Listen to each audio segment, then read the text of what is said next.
One is opposite the other. Just like in the previous Perek, we had Tzadik v'Rale and Tzadik v'Tevle. Tzadik who still has evil in him, B'dakas. And Tzadik v'Tevle means a perfect Tzadik, which the Rebbe called B'nei Aliyah, according to the translation of B'nei Aliyah. The same is true in Tzadik in Russia also. There's two Madreges in Russia. Now, let me give you the Nakud of this Perek, okay? The Nakud of this Perek is, to be called the Russia v'Tevle requires two things. You have to have Avedis, and you have to feel bad about it. Called Charata, that's it. If you have Avedis and Charata, you're a Russia v'Tevle. It could be one Aveda and lots of Charata. It could be many Avedas and a little Charata. If you conform to both of those rules, you are a Russia v'Tevle. Now, if you have no Avedas, you're a Beinin. If you have no Charata, if you have no regret, that's a Russia v'Tevle. If you have no Jewish guilt, you have no sentiment of the evil of a sin, that's Russia v'Tevle. So the criteria of Russia v'Tevle is that you have Ra. Doesn't matter how much, it could be even a small amount. In other words, Beinani also has a Ra. Even Tzadik v'Rale has plenty of Ra. But in a Tzadik v'Rale, the Ra is on the levels of the higher Madrigas of the Neshama, not on the Levushim level. By a Beinani, there's a possible Ra on the level of the Levushim, it's not actual Ra. By a Rasha, any actual Ra makes it into a Rasha, and a Rasha v'Tevle has Charata. Says Alter Rebbe as follows. That the Rasha v'Tevle is Umet Tzadik v'Rale. A Rasha to whom there is plenty of good, as you just mentioned, is the opposite of a Tzadik to whom there is also evil. Behind what this means. There is good in his divine soul, in his brain, and the right ventricle of his heart. But unfortunately, it's bent and secondary to the evil from klipa in the left ventricle of the heart. How much? Even a drop. If a ra is tev is bottled to cover to ra, even a drop, it's rasha v'tevle. What would that mean? Practical terms, even doing one Aveda. If you don't do any Avedas, you're called Beinani. It's kafaf only in possibility, it's not kafaf in actualization. Rasha means even one Aveda, it's kafaf lepeil mamish to Ra. Says the Alter Rebbe, v'zemes chalagam ken liba v'esmadriges chalukas. And this also was divided up into myriads of different distinct levels. Be'inyan, in as much as kamus, how much evil the person has, ve'echos, and how severe the evil is of habitl, or kfifas atev, of the nullification and bending of the good to evil, lera, to evil, chas v'shal. And he explains, yes, some people, the amount of bending and subservience of good to evil is a tiny bit. The kfif of ralotev and pale is a drop. In other words, for small avedas, moreover, any bit to me, this doesn't happen constantly. Nor does it happen with regularity. On a regular basis. Tmidus means constantly. Tadir means on a regular basis, which is an interesting enlightenment into the halacha of tadir and tamid. And infrequently, that the evil overcomes the good. And conquers the small city, which is the body. In part, and in as much as the toiv was conquered by the rats, Rasha v'Tevle. Rasha means somebody that some of the good has been given to the evil. Right? Tzadik v'Rale means a tzaddik that he has evil in him. Rasha v'Tevle means some of the good has been given over to Ra because of a certain union of Leitev. Achlei kula, not in its entirety, ela miktasi levad, only in part. But I don't give myself completely away to Ra. I give away my etzem, my nefesh, I give away my pale, and a little bit. She has saw that one should turn the mashmate to the discipline and interest of the nefesh habahamis. And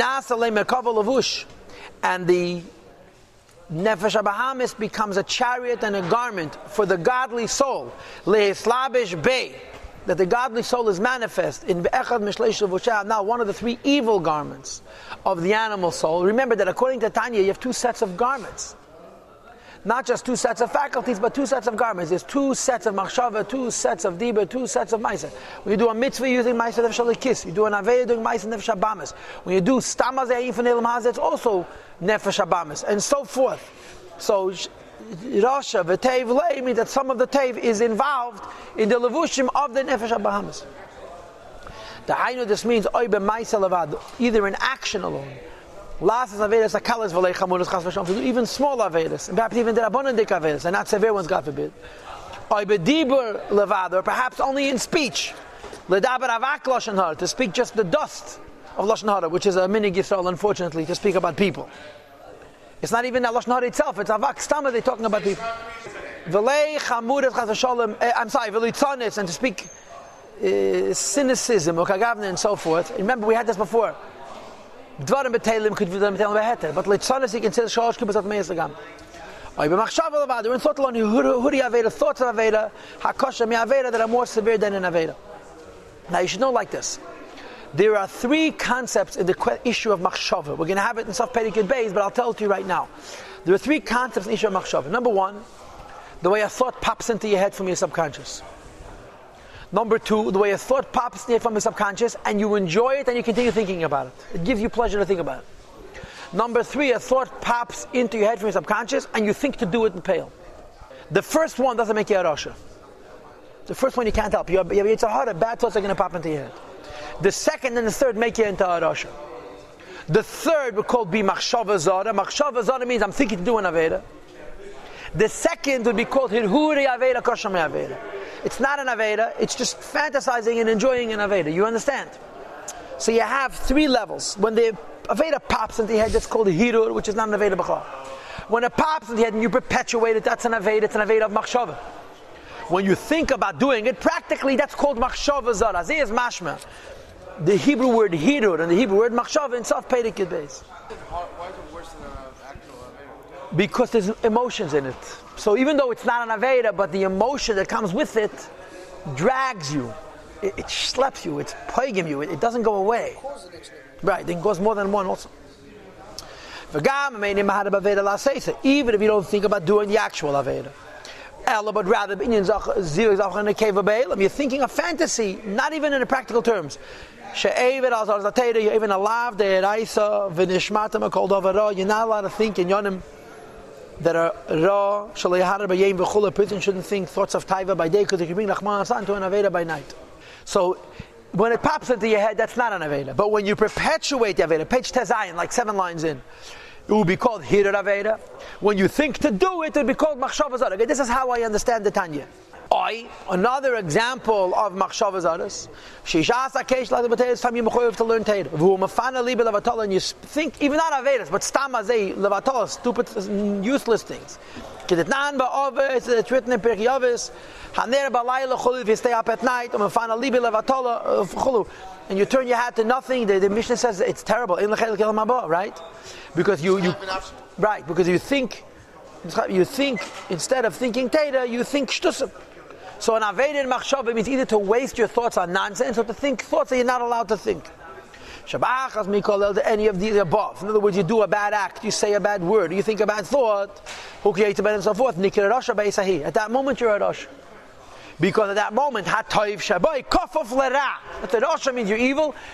V'toiv loy, and your toiv is kafaf lera.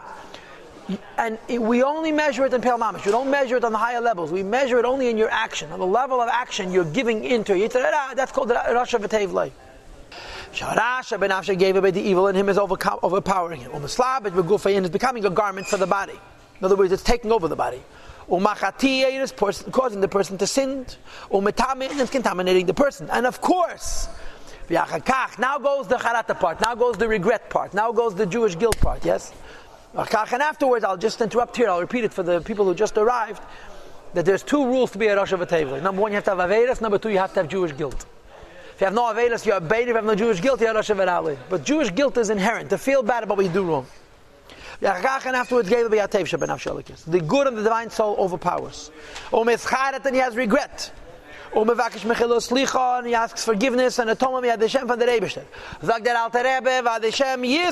Hashem is going to forgive you for sure, like it says in the Gerz HaKedesh Perikid Aleph, Barucha im shav b'tshuva ru'uya, if you do the appropriate tshuva, al pi atzas chachamenu zachreinim levracha, based on the counsel given in the Gemara Masechta Yuma, from Chachamim b'shleisha chalukei kapara, the 3 divisions of Kabbalah.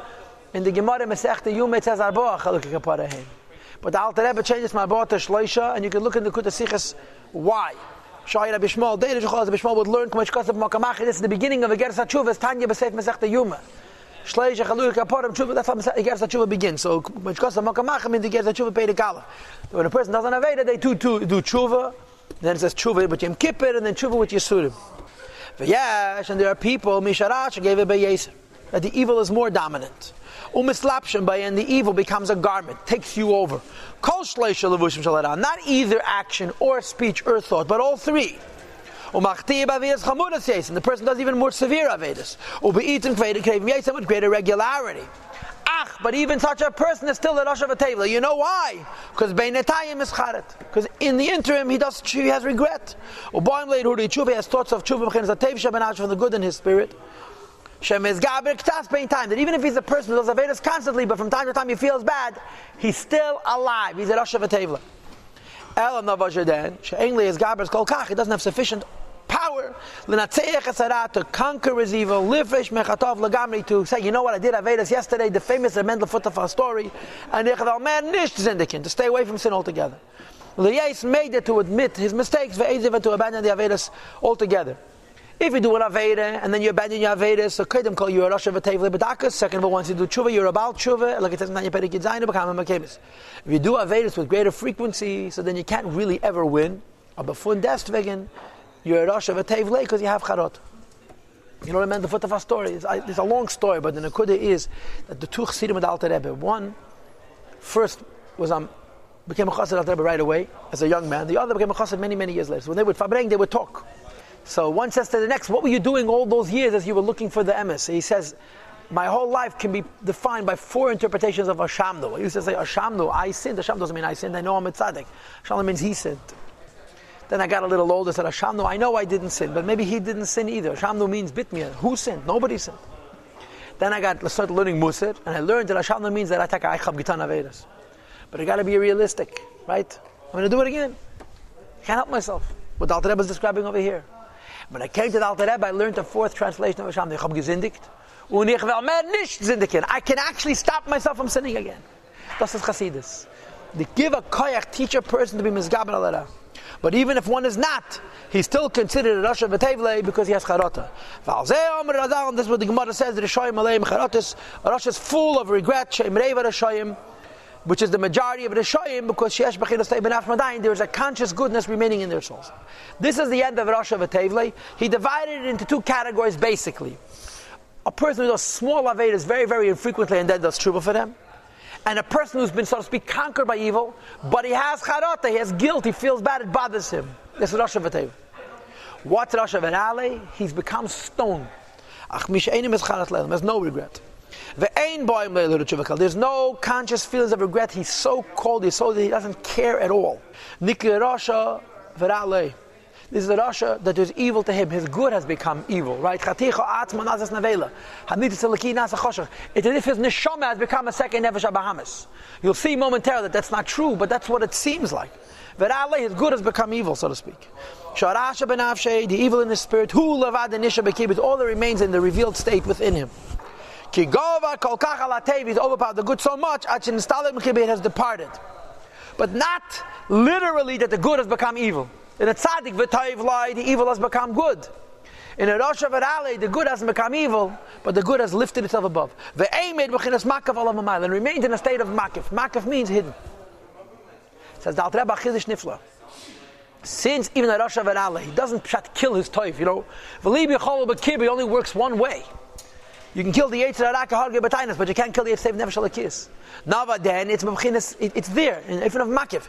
Therefore, Omar Azal, when the Gemara says, when 10 Jewish people cut together, the Shechina rests, and the Alter Rebbe discussed the Baruch and Perek Chav Gimel. Yes, Sakedish Chav Gimel. But here, Kashashamaytim Yimeri, here from Rabbi Yosef and Mezitcha Magid, that if you have 10 Jews in a room, and a malach walks in, the malach people love Eima v'fachad. The malach will be overwhelmed by awe and fear from the presence of the Shechina which is there.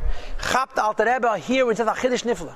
10 Rishoyim Gemurim in a room who have no sentiments of Jewishness, no Jewish guilt whatsoever. A malach walks in and he's overwhelmed with pachad and Eima from the presence of the Shechina. Why? Because even at Rosh Gomor there is Nekudas Hayadus, B'chinas Makif, Rosh Hashanah, which means that the Toiv became Ra, is really not truly becoming Ra. It's still there, and over then it's Makif. And where do you see it? You get 10 Jews together, you have a minyan. No matter what they are. Like, found a mitzvah in the Pilul Padach. The Pilul Padach had 9 Yidden to a minyan. And they told him that it's a tailor, or it's a potter. It's a few stories. The guy was nichaychas to anything. And the Pilul shut him to the minyan, and he was made him to tshuva. He said, how could you count me for a minyan? He said, yeah, you're a Yid, you have a Makif.